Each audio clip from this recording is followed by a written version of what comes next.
up, y'all? What's up? Welcome back to She Gets a Pod. My name is Shan, and this is episode 19, Rejection is Life, because it is, all right? You ain't always gonna get what you want in life, and you're not always going to be it, and you have to get over yourself. The more you get used to no's, the easier the yes will be when you get it. All right? Build up what you would do if someone said yes. Understand that it's okay if someone says no. And people have a right to say no. Stop thinking you can corner someone into saying yes. Stop thinking you can manipulate someone into saying yes because you did something nice for them with the purpose of them saying yes so they can't say no. That is not genuine. Okay? When people put cheese or peanut butter on a mousetrap, they're not doing it because they want to feed the mouse or the rat. They're doing it because they want to catch the mouse or the rat.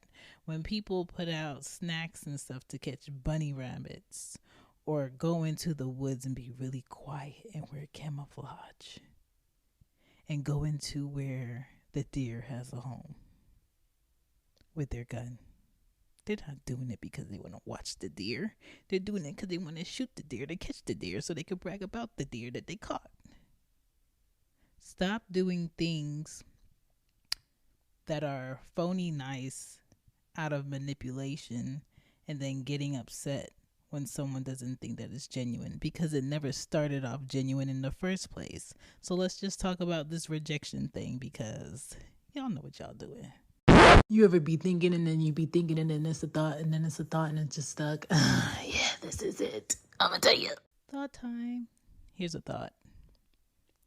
People who act like nothing is bothering them, even in life, carry the heaviest shit. Okay, because something is bothering all of us. Some people are louder about it than others.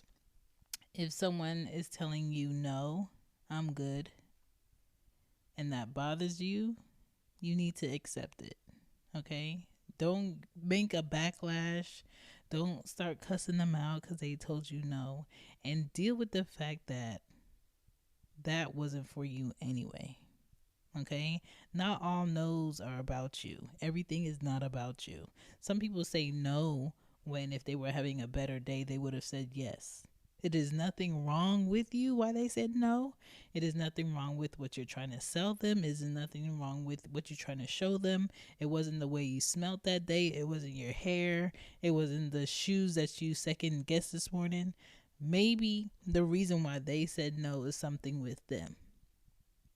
And the sooner we all stop feeling like someone's telling us no is something we need to fix, we need to improve, the better we'll be. We have to learn that every no isn't about us. Every no you get genuinely is leading you to the right yes that you need. Take your feelings out of every fucking thing. Everything cannot be about your feelings. And as soon as we get out of that mindset, that mind fuck, we're going to be better people. We are. Hey there, if you have a product or something to inform the people about and you would like to go ahead and run an ad on She Gets It Podcast, let me know. Email me at shegetsitpod@gmail.com so we can set this thing up. This spot right here can be for you. Thank you for checking out She Gets It Podcast episode. I appreciate you. And if you're looking to support the podcast and you do not want to donate to Red Circle, that's the platform that hosts all of my shows, okay? She Gets It shop is open on Teespring. If you love and support the show, let me know by grabbing something and letting other people know that my show does exist and that's your favorite podcast to listen to. So the way that Teespring is set up, I don't have to get into the middle of it. It's between you and a company shipping your things where you want it to get. If you want to ship it to work, ship it to work. If you want to ship it to your friend's house, ship it to your friend's house. If you want to ship it as a gift to someone else, you can do that on teespring.com.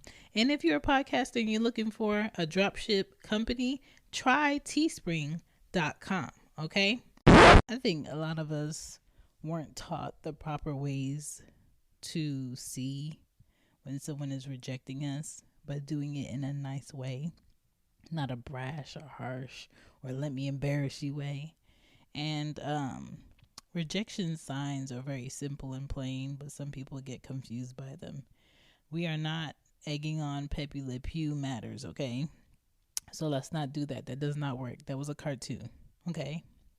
Rejection signs can be when someone is too busy for you, okay? When someone does not want to commit to any of their promises that they made you.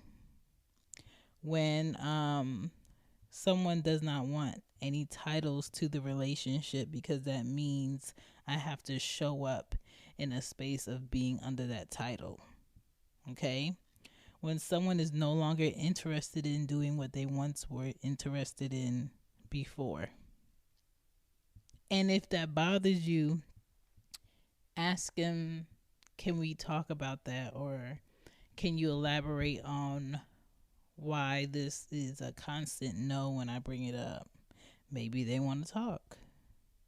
But sometimes people don't bring things up to have a conversation because they may assume that the other person doesn't want to talk about it, or the person that doesn't want to do what they used to do anymore assumes that they don't care to know why it's a no now.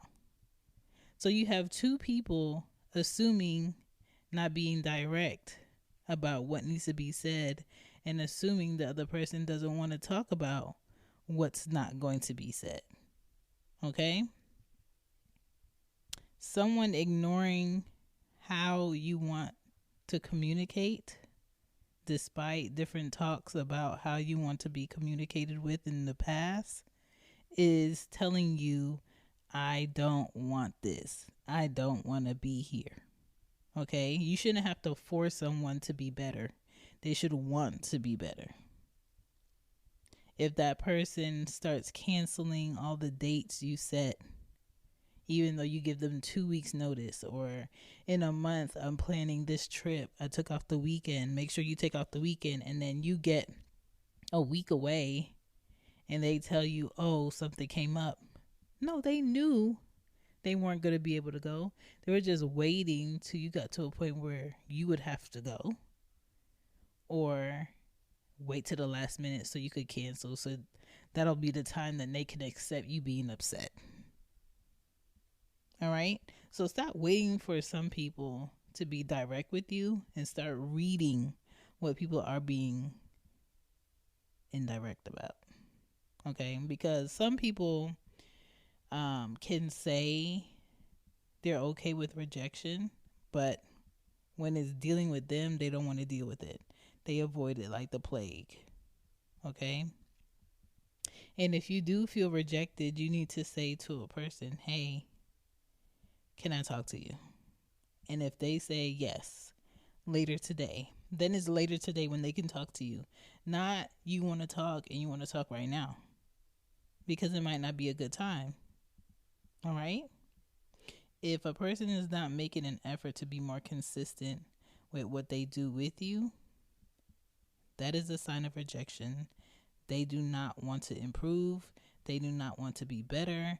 They want you to get so irritated and upset at that you just be like, okay, I'm done. Because if you say that you're done without them saying something that's going to hurt your feelings, it just makes them feel better about, oh, I'm so glad I didn't have to tell them that. Oh, I'm so glad I didn't have to be really honest with them about X, Y, and Z. Okay? And let me say this. Rejection does not feel great, but it doesn't give you the right to disrespect somebody.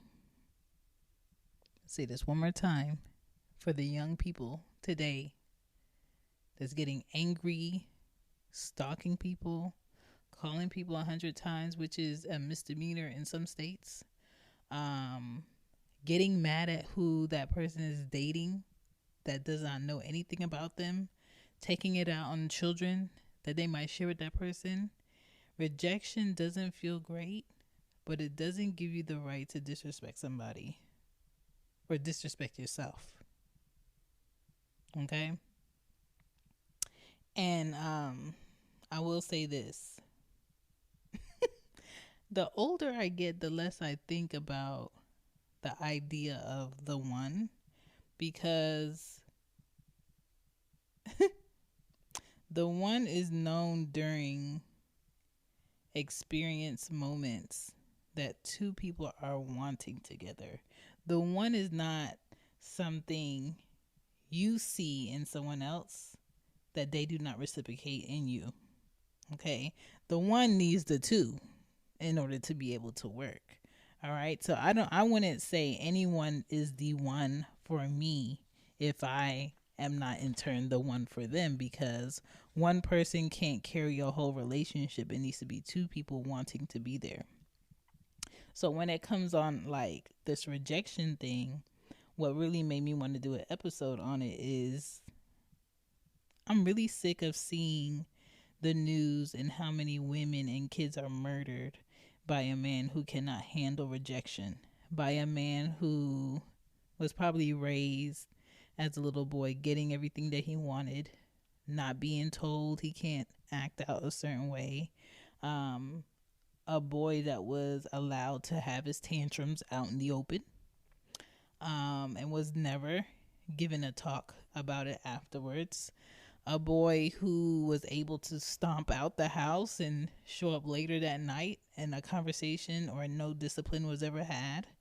A young teenager that was able to run the streets and do what he wanted and come home and, tell you what you need to do.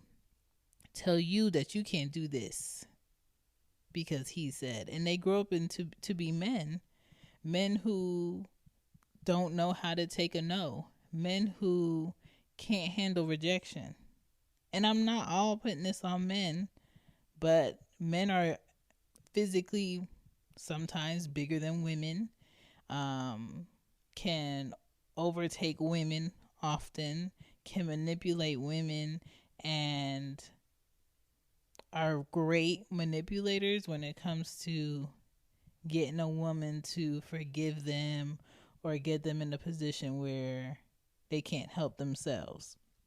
And I say this to say men get murdered by women who cannot handle rejection also. Okay? And that's a fact. And some men are in a relationship that they really physically, mentally, emotionally do not want to be in. Okay? And they want to leave, but they don't want the backlash of leaving. And so my whole thing is, do not date, do not approach anyone, and do not ask to have a relationship, and do not cheat or disrespect someone you're in a relationship with if you cannot handle rejection. Okay? People who can't handle having, or people who cannot handle someone else having an option to leave need to deal with their shit. Okay? Most males will say, my woman will not work. She will stay home and raise my kids. Not our kids, my kids. Okay? And to those men, I'm really like, what is wrong? Why do you feel this way? Why are you so upset? To these men, I really want to ask, did you meet that woman yet? Question mark. That's one. Because most of them are very single, screaming they're out for this and out for that, and they're a leader and all of this stuff. Second question I would ask is, are you in that relationship currently? Okay, because most of them are very single. All right. Third question I would ask is, did you ask that woman that you love and respect if she would love and enjoy being a stay-at-home wife or mom? Question mark. Because most of them assume the woman that wants to be with them wants to do that. Okay? And me personally, if you don't value asking a woman that, then you don't really need to be in that relationship. It's starting off on starting off on a bad foot. And most of the time the answer is no. They never ask. They assume that that's the life that woman wants. A woman can love you, be a wife, have a career, and be a mother. Insecure men want a woman to have nothing but him so they can feel the illusion of having power, the illusion of being important, the illusion of being chosen, the illusion of being wanted. And I say to myself, well, if it's just you're providing a home, food in the house, utilities, paying bills, getting things, going on trips, having the car, if that's all it takes for you to be that man in that woman's life, for her to drop her life off and just be a mom and a wife to your kids, can she do that with any other man? And then that really makes me question, well, maybe the men that want this don't find themselves personally valuable in any other way. Maybe the only way they see that their value is apparent is through things and work and money. What happened to your personality, your character, your skills? If someone took your house, if someone took away the way that you can work and make a living, if someone took away your watches, if you couldn't get your hair cut, would a woman find value in you? And a lot of men would say no, which tells me more of these men need to work on themselves mentally, emotionally, and physically to find some worth before they get this money. Because ain't nothing worse than a man who has a lot of money but does not like himself, does not love himself.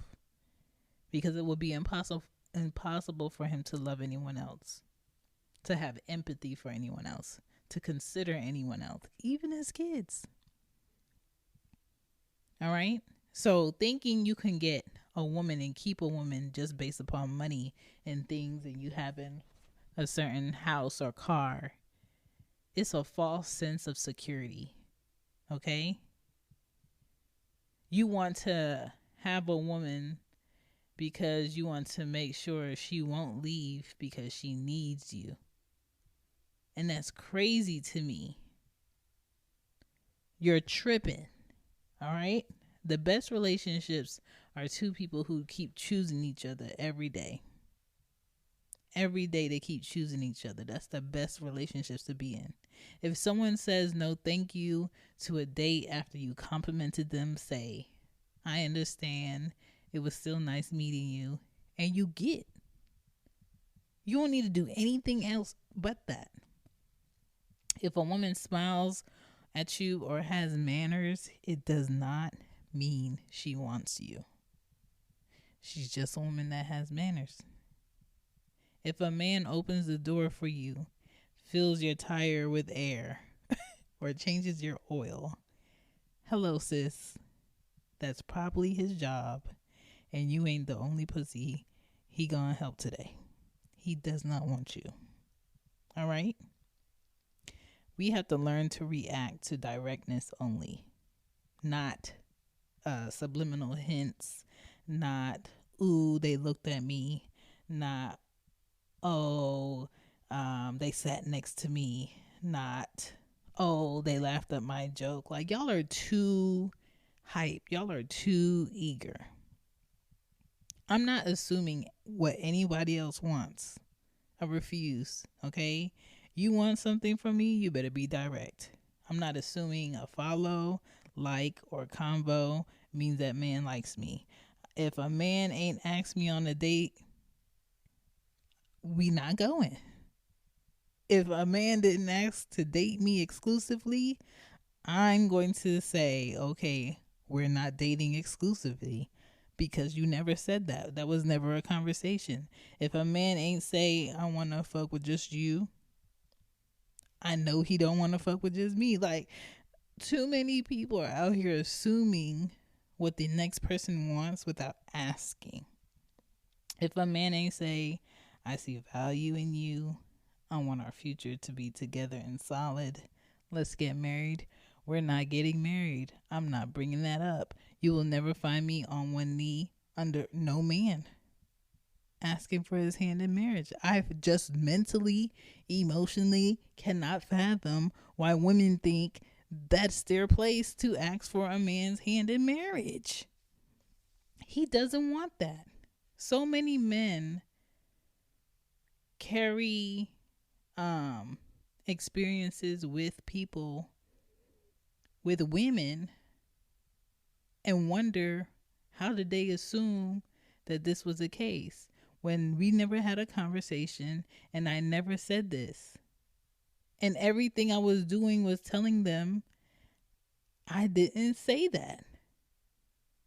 If I don't talk to you, last time I talked to you was like 3 weeks ago, and I purposely only call you at 10:50 or later at night to come by real quick, and then right when I come by, we do whatever we do and I leave, and I don't tell you about my weeks, I don't tell you about my plans, I don't tell you about my future goals, I don't ask you when's the next time you're free so we can go have lunch or anything.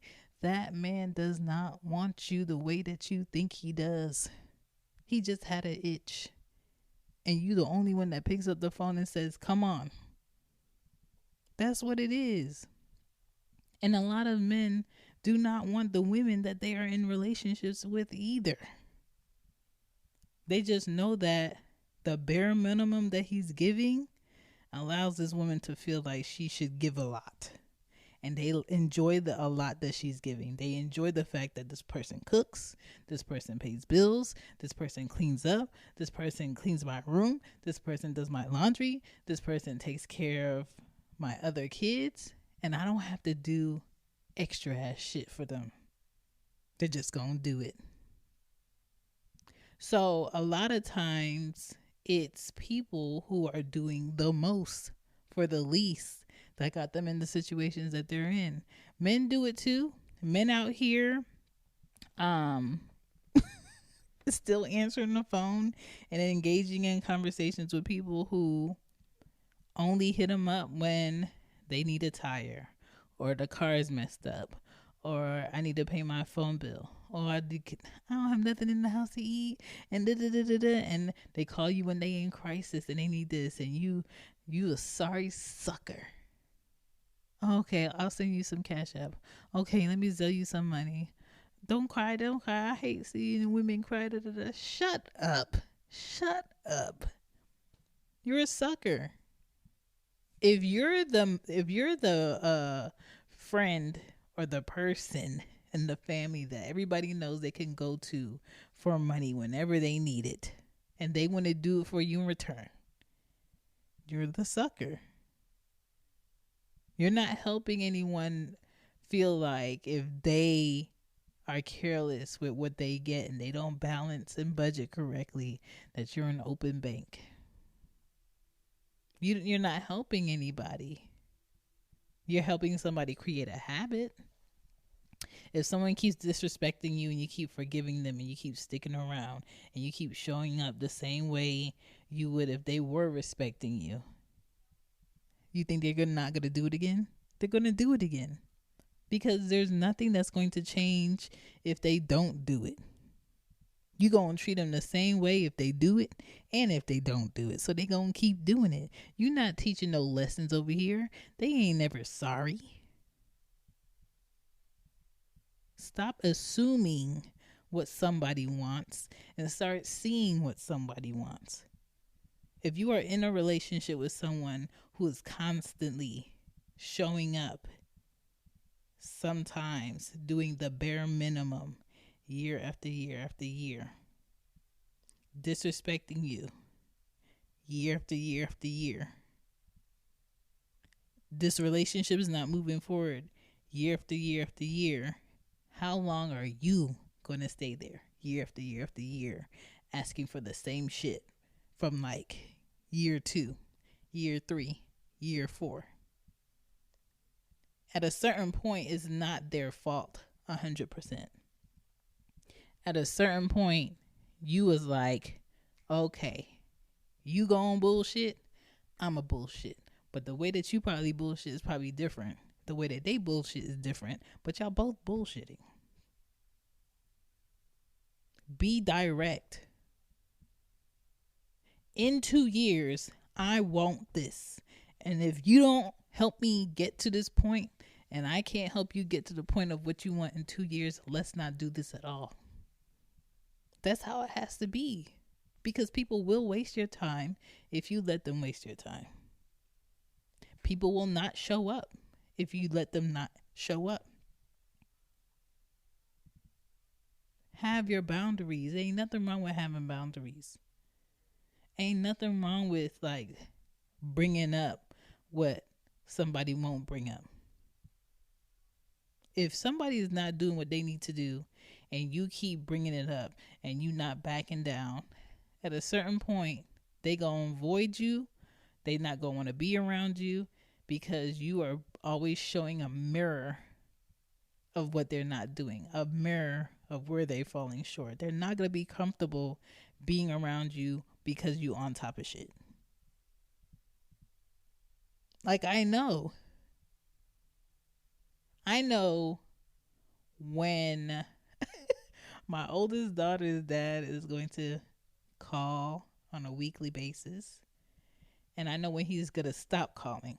He's going to stop calling because he feels like, damn, every time I call, this is brought up of what I'm not doing. Now, her mom brought it up, so I'm not going to call her mom's phone. I'm going to call her grandma's phone. Calls my mom's phone. My mom brings it up. He stopped calling my mom's phone. Anya doesn't have her iPad. So it's going to be like 1 to 2 to 3 months. And he's going to randomly call again. Empty-handed. Didn't do anything he was supposed to do. And that's just his habit. It's his habit. And so when someone has this constant habit for years and years and years, and then out the blue they show up doing something good, they want you to stand and give them ovation for some shit. And you can't give them ovation for some shit because you years late. I do what you just did every day. And you get to show up in a blue moon one time correctly. I'm not standing up and clapping for that. So it's not because people don't appreciate the good that you do. It's because it doesn't measure up to the good you should already be doing. Like, there's nobody on earth that's going to come into my life and clap that I pay my rent, clap that I pay my car note, clap that I pay my insurance, clap that I pay my internet, clap that I pay the gas, the water, the electric. Nobody's going to clap for me. Because if they doing what they need to do on their side in adulting, I'm not going to clap for them because that's what you're supposed to do. I'm a mom. I don't expect anybody to clap for me because I'm a mom, because you're doing what moms are supposed to do. Like, I don't know. I think it's very simple. But when it comes to rejection, it's life. You're going to be rejected. You might apply to a bunch of jobs and get none of them. Sometimes it's not because you're not qualified. It's because you know you are qualified. They know you are qualified. But they can't handle the fact that with all your qualifications, this is what you're asking for in pay. This is your availability. Or they feel like you're too qualified, and if they give you the job, they can't secure the fact that you won't leave for somewhere better because they're lowballing what they're offering you. And so they're looking at it like, oh my gosh, you have this and this and this. Why would you want to be at this job? You could be here making so much more. No, it's too risky. We can't hire them because They might leave in 3 months, and we can't afford to put all this training and time and pay them this all for them to leave. Jobs look at that risk.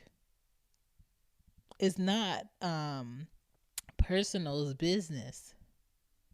Okay? A lot of jobs will pick the person that they feel like needs them more than that job needs them. Okay? A lot of jobs will ask you what you do in your free time. Do you have any family here? Do you have any kids? Are you married? To see what are the possibilities that this person will be needed elsewhere and won't be at work. So when you get rejected from jobs, I don't like when I apply to a job and I get rejected from a job, I don't take it personally. I'm just like, I'm not calling and being like, I would like to know why I wasn't selected. I don't care. I don't care. Because you're not going to change my past experiences. You're not going to like take my past skills from me. I know what I can do. I know what I'm capable of. I know the job that I do right now, my 9-year-old could do. It's just repetition. It's just doing the same thing over and over again. It's clocking in the same way. It's putting in your hours the same. It's logging off the same. Like, I ain't have to go to college for that. I didn't. But the U.S. government will like to make you feel like college is necessary for every career or job you get, and it's not. I personally feel like college, the only people that shouldn't have to go to college are people that work on heavy machinery that can kill somebody in seconds, engineers, doctors, and chemists. If that is not your career go-to, why are you going to college? If you are not trying to be a judge or be in law, why are you going to college? Because everything else is going to put you in debt. You're going to be in more debt than what you would make in salary for what you went to college for. And it doesn't make any sense. So there's that. So when it comes to rejection and career and personal and professional, I don't care about that shit, because I'm not about to dumb myself down to make you feel comfortable working with me. I'm not. I'm not about to sit here and lie to you that, oh, I love this job. All my life I wanted to work for this company. I see myself retiring from this job and I want to grow. I don't. I just want to make sure I can pay my bills, stack a little money on the side, gain some skills. And when I get to a point where I can work by myself, I want to work by myself. That is the goal. Next person. Because we are not the generation that's sitting at the same job for 30 plus years. A lot of these corporate jobs are completely deleting pension off of the benefit. They're rarely ever matching your 401k. You're better off putting money into property and flipping that property or sitting on that property to gain a better investment than someone telling you, if you put your money in here, you'll be able to touch it when you're 59. The fuck? 59, 60, 65, 70, 80, 85, 90. You about to limit my fun years. Like, no. You get some money right now, like money is better off putting that in property and either selling it or sitting on it. Then the money that you stack, buy you another property, buy you a lot, have companies contact you to buy that lot off of you, sell it for triple of what you bought it for. Like, stop waiting for someone to tell you when you can live, when you can enjoy life, what you can do with your time. Like, this whole thing about, can't find anybody. It's so hard to find like what I'm looking for. It's supposed to be hard to find what you're looking for, because the older you get, your filter should get better. I'm not dealing with what I was dealing with at 20. I'm not dealing with what I was putting up with at 25. I'm damn sure not doing the same shit I was doing at 30. So, me being 35, of course, I'm going to tell you no a lot faster. Of course, I'm going to tell you I'm not interested a lot quicker. Of course, I'm not going to that event. Of course, I'm not paying that price to sit all the way back here and watch you just like I would watch you on TV, or even worse, at my house. Like, I don't know. The quality has to be better. The chemistry has to be better. And if that's not there, this was never a loss to begin with, because I didn't want anything with you. I couldn't do anything with this. This is not enjoyable to me. I'm not getting anything out of this. So I don't care if I don't get to do this with you, because I was better off not doing it anyway. So, like, when that's the case, when that's on the table, a lot of things that people think, like, well, you're going to miss out. Am I? Am I missing out? No. It has to be something you really want, something that really feels good to you, for you to feel like you're missing out. And that's the thing. And the older you get, the more or less people can do that for you. Less companies can offer you that. But I think it's very important for you to have something that is fulfilling.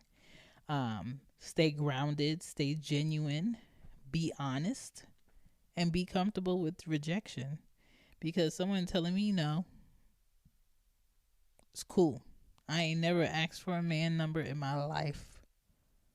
And when men do ask for my number, I'm just telling them, hey, I don't want to waste your time. You gonna call me? I'm not gonna answer. You gonna text me? I'm not gonna respond. My read receipt's gonna be off. Because if I'm not really interested, I don't want to waste your time. And I don't think there's anything wrong that you did. There's no better way that you could have stepped to me. If I am not interested in you, it's not your hair, it's not your car, it's not your height, it's not anything you could have done to make this be any different. Some people are just not interested. It's not me feeling like I'm better than you. It's not me feeling like I need better than this. It's me knowing that when I know, I know. And right now, ain't nothing over here I'm trying to get to know. And it's not personal with you. I'm not interested in spending time on people and things that ain't it for me. And you know when shit ain't it. You know when you walk into a shoe store, in your mind you have an idea of what you're looking for. If you spend 5 minutes in the shoe store and you go to every wall and you don't see anything you like, get the fuck out the shoe store. Because the longer you sit in it, the more you're going to make yourself like something that you really don't like. The longer you sit in that relationship, the more you're going to make excuses for the bullshit that they do that you don't like. And so I'm not telling you don't work on your relationship. If you work on your relationship and action wise it's getting better, by all means stay.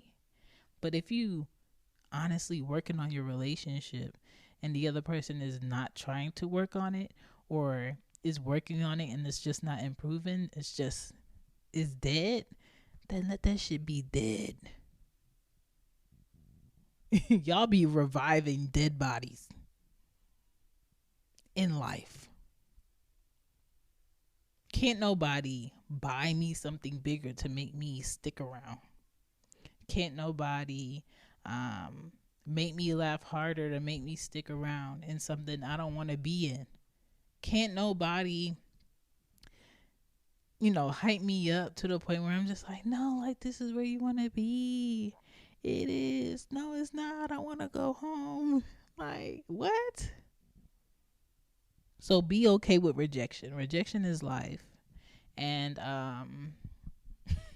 boy, have you ever thought about all the old relationships you had and what your life would be if you stuck in it? What a horror show. What a horrible, horrible movie that would have been. So maybe your life is not amazing right now, but it could have been worse. It could have been worse. All right. So get comfortable with rejection. Thank you for listening to She Gets a Pod. My name is Shan. You can find me at shanbypodden.com, shanbypodden on IG, shanbypodden on Twitter, and don't forget to hit shanbypodden on TikTok. Peace. My biggest fear when it comes to love is choosing the wrong person. Again, I don't even know if I will be able to recognize the right person. They was to stare me in my face. All I know is, at this point, I'm just tired.